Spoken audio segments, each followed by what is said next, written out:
This is the plaintiff, Angelica. She says she rented a room in her house to the defendant and soon realized it was a big mistake. When she got home one day, there were cops at her place because the defendant was acting crazy, saying she was going to beat her up. Bottom line, she got rid of her, but is still owed $350 in unpaid rent and is suing for it today.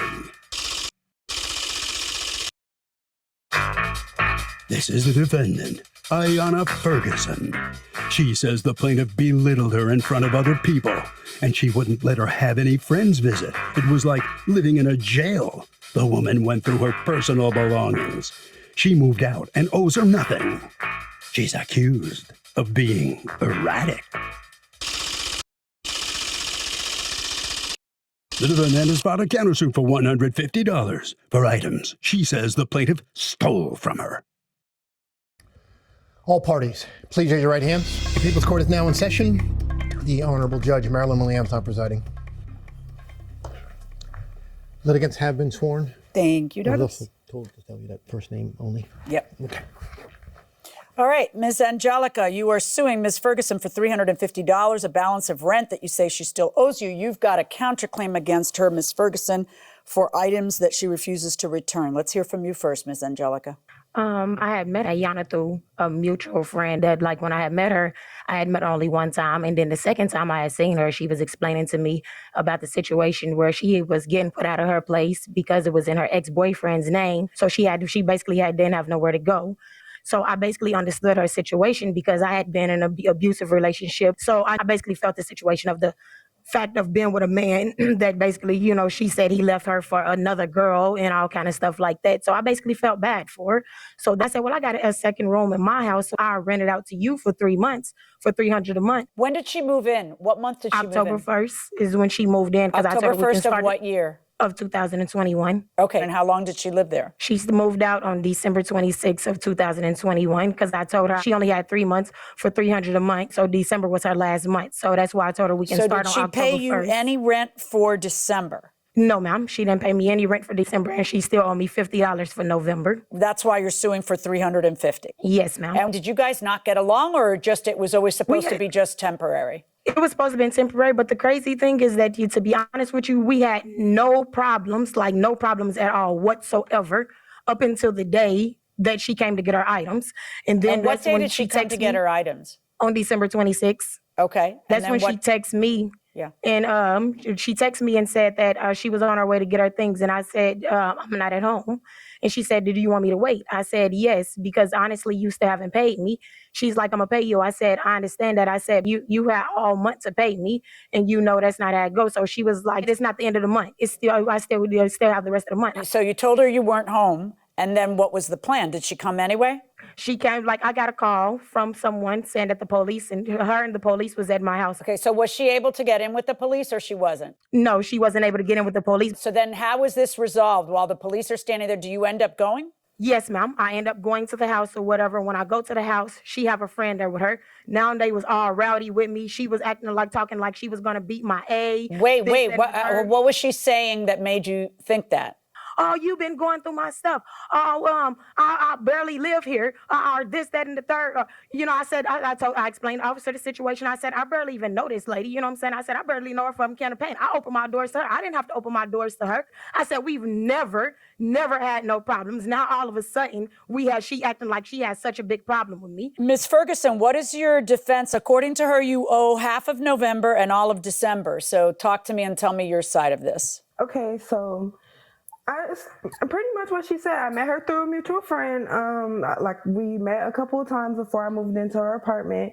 She let me know I rent my room out $300 a month, 3 months at a time. Okay, cool. I moved in October 4th, not October 1st. Prior to me moving in, there was no, there's no paper trail. There was nothing. So the first time I paid her in October, when I sent her the Cash App, I said for rent. And that was on me being sloppy, forgetting to put that text every time I sent her, because I paid her full rent for full rent for November. The $50 that she's referring to is for a wig that she bought me when I first moved in her house, but I felt like we broke even on because the locks that she had in her hair still to this day I did for free. Okay, back it up. Do you have proof that you paid $300 for November? I do. Where I was bringing her the cash, I gave her cash $200. No, December 3rd, and then I hold on. Where's the rest of the money? Because it's $300, and it was due November 1st. Yes, ma'am. December 13th, I sent her a cash out for $100, which made $300 for November. Okay. Did she give you $200, Ms. Angelica, in the beginning of December? Yes, ma'am. And then another $100 in a cash app? She sent me $100 in a cash app, and yes, ma'am, because she had told me she was going to give like she owed me still $150. See, so that's the reason why I really wait. Why did she owe you $150? She owes you $300 for rent. If she paid you $200 and then paid you $100, that equals $300. Like she said, it was for the the wig that I. Oh, let's talk about the wig. What's the wig? What's the wig? What's the wig? When she first moved in, I had bought her a wig. That was like $30. She owed me for that, and then I gave her a ride to work 2 different times. She owed me for that, but it's the 50 is really no big deal to me. Okay. She's just the one that had. Now let's talk about December, Ms. Ferguson. Let's talk about December. Did you pay December's rent? No, I did not. Oh, okay. So then you didn't pay $300 for 3 months. You paid $300 at best for 2 months. All right. So now, why wouldn't you owe December? Because you did live there December. You didn't take your stuff out until December 26th. You're right. My stuff was there. But I was not. The reason why I gave her the money late is because I had surgery. And I work in the city. She stays in Stone Mountain. It's closer for me to be at my friend's house during the week. I work 6 days a week. It's just closer for me to be there than to be all the way in Stone Mountain getting back and forth to work because I ride the train. So during the time that I was staying there, I wasn't there. But then when I came home to give her the money for November, I get home and all my stuff has been like she cleaned my entire room. She rearranged stuff. Like, I'm not comfortable with that. Yes, I'm renting a room for you, but once I'm renting a room for you, that is no longer your property. That's my property. Nothing in there should have been touched. It made me feel uncomfortable. Like, did you tell her that? No, I didn't, because you know how it is staying with somebody. You can't, especially knowing her, you can't say certain stuff that's going to seem like you're accusing or something. So that's why I called the police when I went to go get my stuff, because I know how combative she is. It's not going to be a conversation. It's going to be, why are you accusing me? Oh, well, this is my house. Okay, but here's the thing. My question to you is, if I'm renting an apartment, I can't tell my landlord, hey, I'm only going to pay you 6 days this month because I stayed with my boyfriend. Like, that's not how it works. I mean, you're paying rent because you're supposed to pay the rent. So, and all your stuff is there until the 26th. You don't get it out of there until the 26th. So you're renting it in December. Even if you choose not to sleep there because it's more convenient to sleep with your friends, all that is fine, but that's a you problem. That doesn't mean you don't owe December rent. So what is your defense to December rent? Just the fact, I don't know. I just felt if I was only stayed there for 2 days and she's been in my stuff. Let's talk about she's been in my stuff. Ms. Angelica, did you go through her things? No, ma'am. See, the room was supposed to have been for my business. I had a business. I had closed it. And I went up there and I had, went in the closet because that's where I still had things. I was still going in the closet. When she moved in, like I told her, like, this is, just don't use this side of the closet because, I had my things on this side of one side of the closet. She had her things on the side of the closet. So what I did is I did organize the closet because she had some of her things on the side where my things was at, like mixed with some of my things. So yeah, I moved it on her side because I said, I don't want her stuff mixed up. Did you go through anything in her room? No. Tell me about your counterclaim, Ms. Ferguson. My counterclaim is for my mom's property that she said in the text messages, a nice obituary, your dead, my mom's jewelry box, my mom's obituary, the pictures my mom gave me, a Michael Kors bag, all that stuff that she sent in the pictures that she has. I don't even want the money. I just want my mom's stuff. I don't even want to take no money from her because she don't work. What money? She don't got the money. Oh, you mean you don't really want the $150? You want your things back? I don't. Yes, ma'am. Right. Now, so she sends you a picture. Let's look at that. On December 26th, she sends you a picture of stuff you left behind.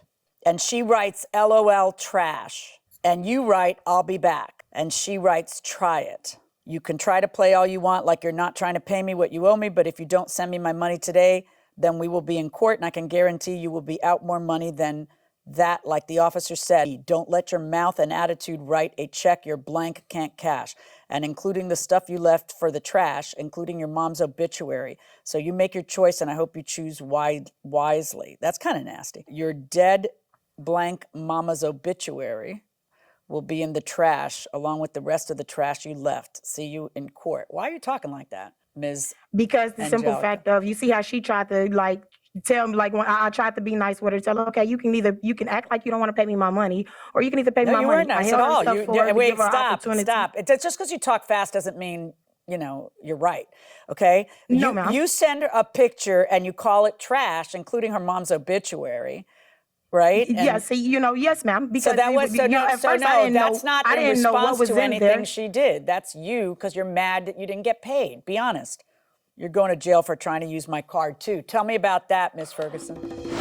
I'm getting off work. I'm trying to, buy a MARTA card at the train station, and I'm seeing all these transactions. She's trying to swipe my credit builder card. When I was staying with her, I got my time card sent to her house. So she opened your mail?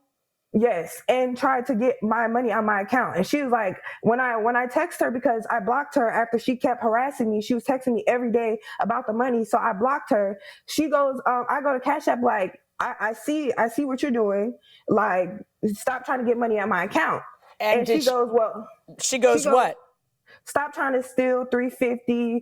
$350 for your dad, mama, all this other stuff. Wait, I don't see any texts after you're going to jail for trying to use my card. Do you have texts? No, it's all in the Cash App transactions. Like, we're going back and forth in Cash App at this point. Okay, hold on one second. She makes a request for your dead-ass mama. Yep. Then she sends another request for your dead-ass mama died to get away from you. Well, that's nice. That's nice. Yes, This is a nice... I'm sorry, are you trying to defend yourself? Are you seriously saying something other than being humiliated right now? Just stop. Did you use her card? No, ma'am. When her chime cards came, I gave her chime card. When her Cash App came in the mail, I texted her and said, your card is here. That's why I say I have text messages where I can, I actually... Show me the text messages where you tell her your charm card is here. That's why I say if I'd have knew she would send that, then I would have sent the text messages, because I have text messages. She text where I text her when her Cash App came, where I text her. She texted me actually and said, when my Cash App come, I said it hadn't came yet. When it came, it came. When her chime card came, I text her and said that your I have a question, Ms. Angelica. Where is the jewelry box, the Michael Kors bag, and the Bob Marley? It's at my house. You still have it. All right. Ms. Ferguson, as for your counterclaim, I'm going to rule on that first.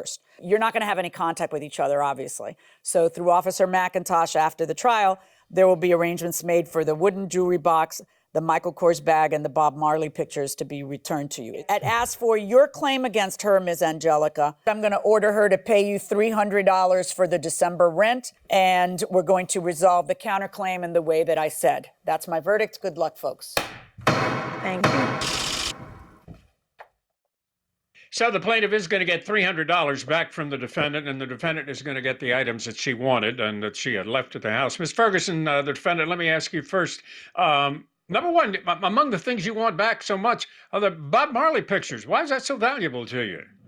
Those are actually like my mom passed away in 2017, and those are just a couple of things that she left behind. They just hold sentimental value. All right. Well, I think you've learned something about being, a renter in someone's house. You owe her $300. You're going to have to give it to her. How you feel about that?